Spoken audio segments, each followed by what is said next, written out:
नमस्कार दोस्तों, भक्ति सागर चैनल के इस नए वीडियो में आपका स्वागत है। आज हम बात करेंगे सितंबर माह में पड़ने वाली पद्मनी या कमला एकादशी व्रत की। दोस्तों, इस वीडियो को अंत तक देखिएगा क्योंकि इसमें हम आपको बताने वाले हैं इस एकादशी व्रत का महत्व।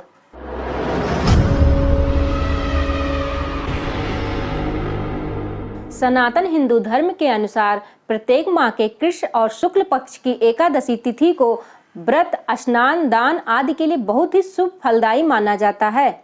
ऐसी मान्यता है कि एकादशी व्रत से भगवान विष्णु प्रसन्न होते हैं और उपासक पर उनकी कृपा बनी रहती है। ऐसे तो हर महीने में 2 एकादशी तिथियां आती हैं और इन सभी एकादशी तिथियों का अपना अलग अलग महत्व होता है। अधिमास या फिर मल मास के शुक्ल पक्ष में पड़ने वाली एकादशी तिथि को कमला या पद्मिनी एकादशी भी कहते हैं।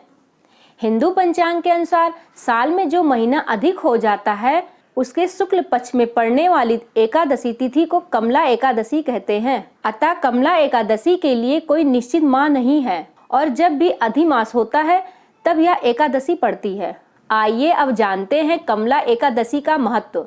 ऐसा माना जाता है कि कमला एकादशी भगवान विष्णु को अति प्रिय है, इसलिए व्रत का विधि पूर्वक पालन करने वाला विष्णु लोक को जाता है तथा सभी प्रकार के यज्ञों एवं व्रतों का फल भी प्राप्त करता है। अब जानते हैं कमला एकादशी की पूजा एवं व्रत विधि। प्रातः स्नान आदि से निर्वित होकर भगवान विष्णु का ध्यान करें। पूजा के लिए चौकी पर भगवान विष्णु की प्रतिमा या चित्र स्थापित करें। भगवान को नारियल, बेल और नारंगी फल अर्पित करें। कुमकुम लगाएं और पुष्प समर्पित करें।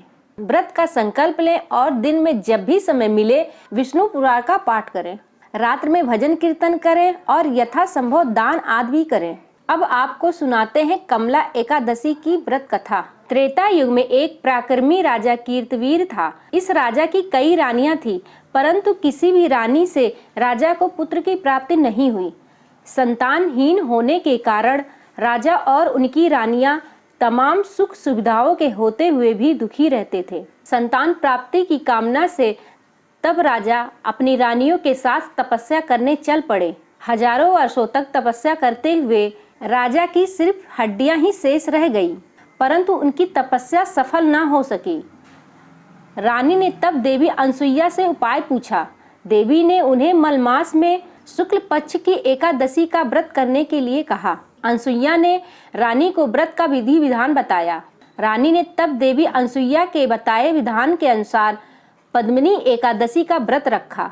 व्रत की समाप्ति पर भगवान प्रकट हुए और वरदान मांगने के लिए कहा। रानी ने भगवान से कहा, प्रभु आप मुझ पर प्रसन्न हैं तो मेरे बदले में मेरे पति को वरदान दीजिए। भगवान ने तब राजा से वरदान मांगने के लिए कहा। राजा ने भगवान से प्रार्थना की, आप मुझे ऐसा पुत्र प्रदान करें जो सर्वगुण संपन्न हो, जो तीनों लोकों में सम्मानित हो और आपके अतिरिक्त किसी से पराजित ना हो। भगवान तथास्तु कहकर विदा हो गए। कुछ समय पश्चात रानी ने एक पुत्र को जन्म दिया जो कार्तवीर अर्जुन के नाम से जाना गया। कालांतर में यह बालक अत्यंत पराक्रमी हुआ, जिसने एक बार रावण को भी बंदी बना लिया था। ऐसा कहते हैं कि सर्वप्रथम भगवान श्री कृष्ण ने अर्जुन को पुरुषोत्तमी एकादशी के व्रत की कथा सुनाकर इसके महात्म्य से अवगत कराया था। तो दोस्तों, यह थी जानकारी कमला एकादशी व्रत की। आपको यह जानकारी कैसी लगी? अपने अनुभव कमेंट में लिख सकते हैं। वीडियो को लाइक करिए, अपने परिवार व मित्रों को शेयर करिए और चैनल को सब्सक्राइब करना मत भूलिएगा। नमस्कार।